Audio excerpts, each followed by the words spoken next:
Howdy folks, I'm Wealthy Walrus, wantonly wasting whole walnuts. I'm Amber. And I guess when you're as wealthy as I am, you just throw the walnuts away because why even bother? But let's get started.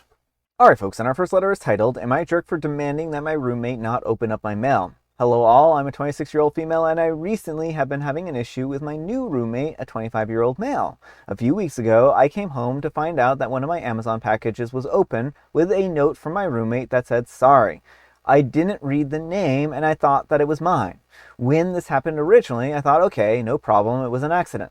He's literally never opened any of my other roommates' packages, only mine. Now this happened 3 more times, one being yesterday. The things that I ordered yesterday were pretty personal, so I got super upset at this. Maybe more than I should have, but I texted him. I'll paste it so it's not verbatim. Stop opening my packages. I understand once or twice, but it's not that hard to read the label. This is the 3rd time. Stop. He left my message on read and didn't respond to me. He works overnight, so I very rarely see him, but I caught him this morning and he said to me, well, since you think that I'm going to steal your stuff, maybe you should put a bank vault on your door on your room, and was just very dismissive about the whole thing. Would you have handled it the same way? Am I the jerk? I feel ridiculous, but this whole situation is just making me question myself. The second package that he opened on accident wasn't even an Amazon box. It was from a Victoria's Secret, so there's legitimately zero excuse for this. I want to move out of here. All right, folks, what do you think? No, not the jerk. I think it's clear with the Victoria's Secret package, when you have a company that has such distinctive labeling, you can tell whether or not that's your package. And I get, occasionally maybe opening an Amazon package without checking if you're all ordering from Amazon. But this seems like it's a repeated pattern of behavior, and I would be concerned that is he going through OP's room at other times? Yeah, well, that would be a concern too. I mean, given that he hasn't seemed to have an issue with anyone else's packages, that it's just OP's packages, and that it's obviously things that wouldn't belong to him anyways. I mean, not that men don't order from Victoria's Secret, but you would think that he would be a little more careful about those kinds of packages, given that they're, more intimate. I think that it seems fairly targeted. I mean, if the shoe fits, wear it, right? If it looks like a duck, it quacks like a duck, and then, it eats breadcrumbs like a duck, then it's probably a duck. I don't think that's how the expression goes, but it's close enough. Right. Well, his whole comment about putting a bank vault on OP's door too, has me thinking, because sometimes people will tell on themselves. So is he admitting that he has been through OP's room before? Yeah, maybe OP should get a security camera, just so they can verify whether or not he's doing nefarious things, because then OP wouldn't even have to move. They would be able to just show the footage to their landlord and be like, he's going through my stuff, kick him out, right? Because I'm sure that's not something that he would be allowed to do on the lease or something like that. At least I would hope so. I would hope, but you never know. But let me know what you folks think. So anyhow, take care and good luck. And Critical Armadillo 32 says, your roommate is a creep. You're lucky your other roommates is sticking with you. You did absolutely the right thing by telling him to quit opening your mail the way that you did. Maybe you folks should figure out a way to kick him out and find a better roommate. Also sounds like you're taking good action, talking to your manager and possibly the police. I don't think that I would have waited for the 3rd time when he opened the Victoria's Secret package. You are more than tolerant. And OP replies, my good roommate and boyfriend are with me now and in my room. We are making a list of everything to give to my landlord tomorrow to see what he says about the whole thing. I texted him about an hour ago asking if we could talk to him tomorrow in person. He lives in a building on the property. And he said of course, and even offered to speak to me tonight about the whole thing, but I would rather gather my thoughts first and write it all out. Well, I'm glad that it seems like the landlord is actually a decent person. And Witty Crone says, a lot of commenters are talking about opening mail being a crime, etc. And they are not wrong, but that is not the issue.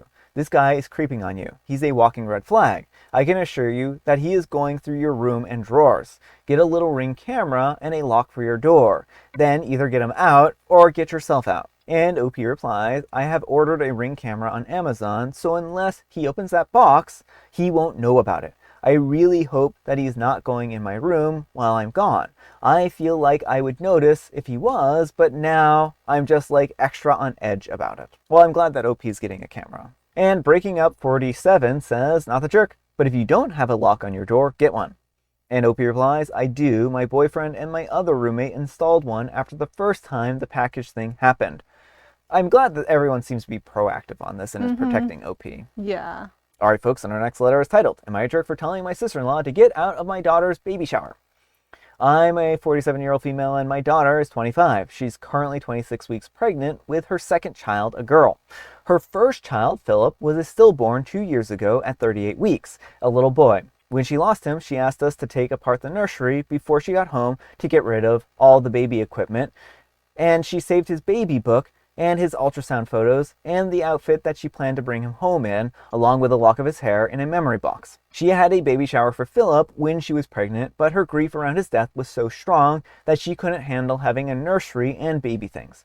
We offered to return the baby shower gifts to the givers. Most kindly refused and asked us to donate the items, except my husband's sister, Rachel, 43. She made a huge deal about my daughter being hysterical and constantly, loudly, talked about how ridiculous it was to take apart the nursery. We kept her away from my daughter and only allowed her to return to the family functions when she promised to stop bringing it up. We recently held a baby shower for my daughter's new baby girl. Rachel, along with the rest of my husband's female relatives, was invited. She kept making quiet remarks to everyone that we were tacky for having a baby shower for a second child, but since she didn't get near my daughter, I ignored it. When my daughter began opening gifts, that's when it hit the fan. She loudly said, if you hadn't torn Philip's nursery apart and gotten rid of everything, you wouldn't be here begging for presents for this baby. My daughter froze and just stared off into space. Tears started running down her face. I just said, Rachel, please leave. She refused and started arguing with me. I took her present out of the pile, I walked to the door and I threw it out and I yelled, get out now. And my husband came into the room and asked what had happened. His mom told him and he physically picked up his sister and put her outside the door. Now my family is divided over whether I should have yelled at her to get out and thrown her present. Am I the jerk? Update, we are having a family meeting without Rachel. Well, my daughter and their parents are away at Hot Springs this weekend. We'll update again after the meeting. All right, folks, what do you think? No, absolutely not the jerk. What Rachel did was beyond cruel. I mean, first of all, it's not even uncommon to have another baby shower when you have a different gender child. Yeah. Regardless of that. But the whole thing is that she never got that experience with her first child, unfortunately. Like, I can understand not wanting to hold on to items that bring you so much grief. Yeah. You know, this isn't a cash grab. This is someone who was deeply hurting. Yeah, well, especially with a stillborn. A stillborn is especially hard on a mother. And I can understand the grief. I can't understand the grief that she is going through, right? But certainly I feel for her and I hope that she can end up working through all this. And especially this kind of situation is absolutely horrible where Rachel is saying these kinds of things.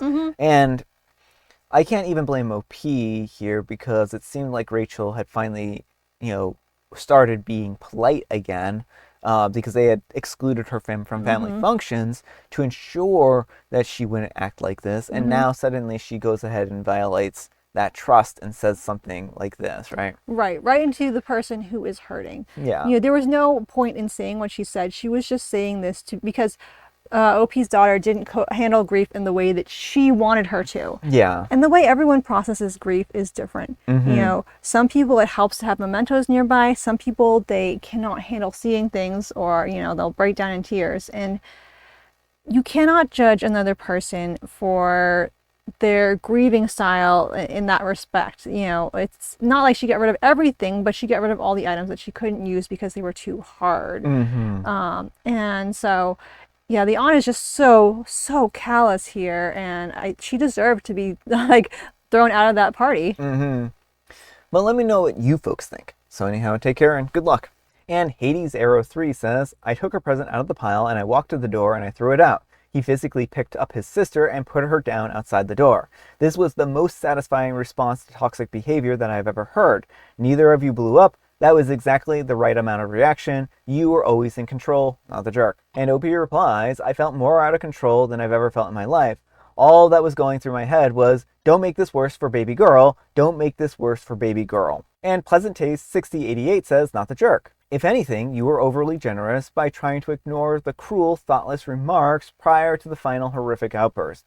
Your daughter's welfare was your priority and must remain so. I can't imagine how heartbreaking the loss of her baby was, and to be reminded of that so callously is unbelievable. Your sister-in-law took a joyous occasion, one full of hope and promise, and poured acid all over it. You and your husband both should be commended for your restraint. I hope your daughter enjoys a healthy pregnancy and your granddaughter brings you all much joy. And OP replies, thank you for your kindness. It's so appreciated. All right, folks, and our next letter is titled, Am I a Jerk for Dating My Ex's Best Friend? I'm a 25-year-old female, and I met my ex, Matt, and my current boyfriend, Chris, fake names, both 26, at the same time, 4 years ago in our university. They had been best friends for 3 years, and I'll admit that I had the teeniest aesthetic crush on Chris, but I didn't act on it at the time. After about 6 months, Matt asked me out for coffee. In hindsight, I should have just turned him down, but I was young and a people pleaser, so I didn't want to hurt his feelings. My 21-year-old logic was this: I'll go out, but I'll make it clear that I only want to be friends. I also didn't have a ton of friends at the time, so I thought that this could be a really good idea. We went out for coffee and ended up having more fun than I expected. Fast forward a few months and we started officially dating.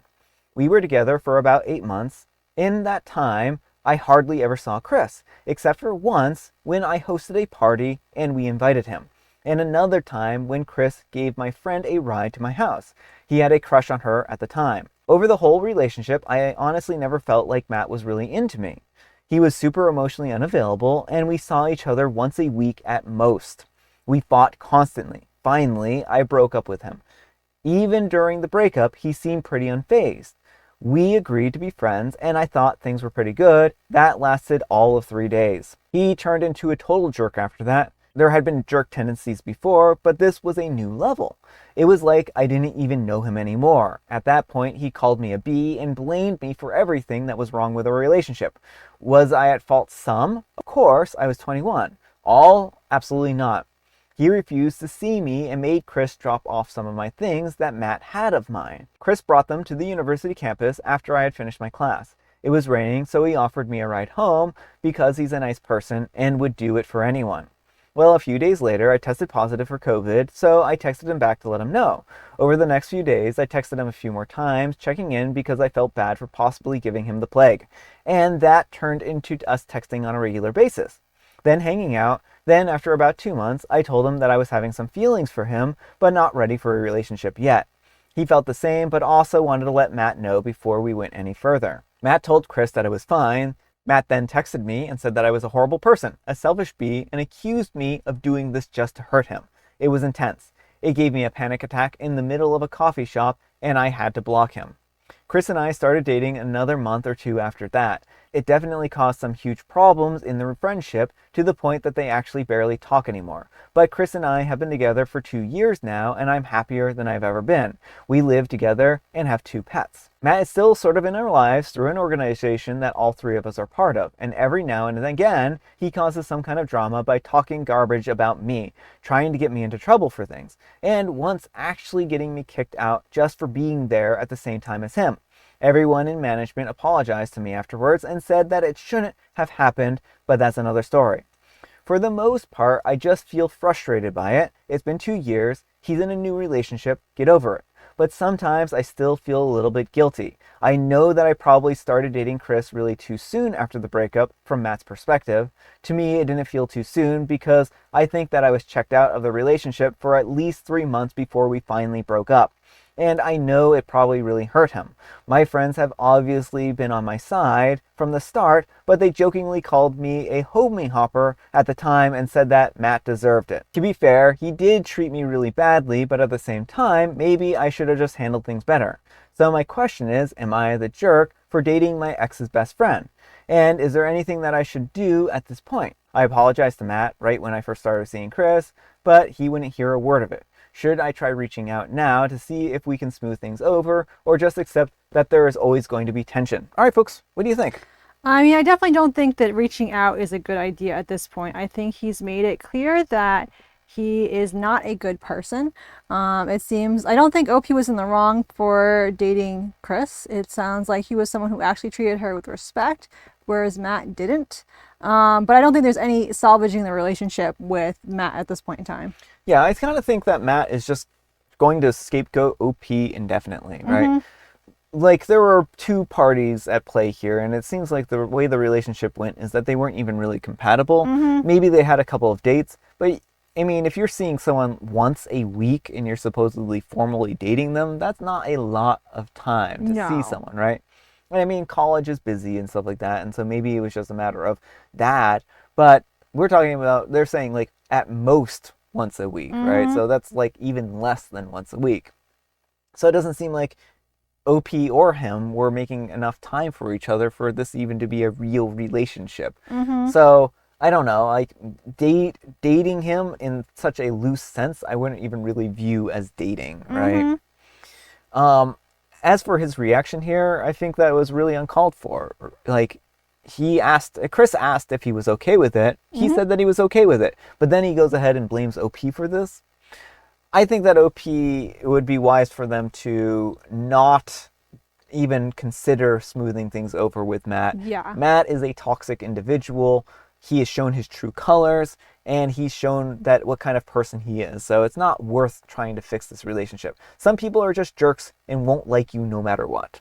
But let me know what you folks think. So anyhow, take care and good luck. Alright folks, and our next letter is titled, Today I Messed Up by Letting My Girlfriend, Training to be an Orthopedic Tech, Put a Cast on My Right Leg for Practice. This isn't a huge mess up. Like the title says, my girlfriend is training to be an orthopedic tech, and a big part of her job is applying casts to injuries. She is really wanting to practice her leg casts before getting them evaluated next week. I am all for supporting her and trying to help her, so obviously I volunteered to help her out. She wanted me to leave it on over the weekend to make sure that the cast would hold up. I went along with it because I knew that she was stressing about it and needed someone. She put me in a short leg cast this morning from right below my toes to right below my knee. Now, I've never had a cast before, but in my opinion, it's a really well-made cast. It's nice and padded while still keeping my foot and ankle immobilized, but my toes free. It's really difficult to walk in and try to limp, so she has fitted me for crutches and taught me how to use them. Here's the mess up. It completely slipped my mind which ankle was getting casted, and I gave her my right leg, the leg that I drive with. Now I'm stuck in this cast and completely unable to go anywhere without her or someone else driving me. Thankfully, I'm getting the cast off on Monday, but it's still an inconvenience because I had some stuff to get done this weekend, including some gift shopping for her birthday that I can't have her there for. I posted my cast on another subreddit if anyone wants to see it. It's a well done cast, but it's very unfortunate that I got the wrong leg casted. Alright folks, what do you think?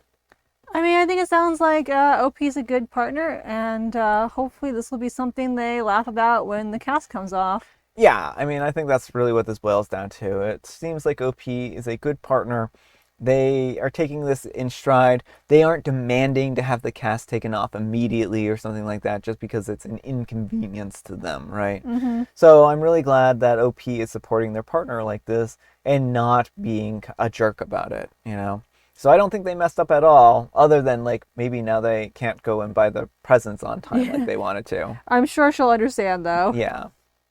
But let me know what you folks think. So anyhow, take care and good luck. Alright folks, it is tea time. Grab your beverages of choice. I've got some tea right here, and Amber, she has a joke. What's a fairy's favorite drink? Oh, I would say a fairy's favorite drink is fairy floss dipped in water so that it's just like pure sugar. Sprite. Sprite. Oh yeah, that would make sense. And today is Spring Fairy Fun Day, and it's also National Crunchy Taco Day. So go find yourself some fairy tacos and eat them. That might be dangerous. It might be. It might be. The question is, are they tacos made of fairies or are they tacos made by fairies? I mean, again, either one could be dangerous. You Yes. don't want to mess with fairies. Yes. And I have the special guest tea, some matcha. Alright folks, that's all the time we have for today. Thank you so much for watching. Happy Fantastic Friday, folks. I hope your Friday is off to a fantastic start. Amber, we need some kind of moral advice and or guidance. And please, have it on creepy roommates. If you're in a roommate situation, don't creep on your roommate's stuff. Yeah, don't open up your roommate's mail or creep on them or anything like that. Just be a decent human. Thanks so much for watching, and we'll see you all tomorrow. Bye.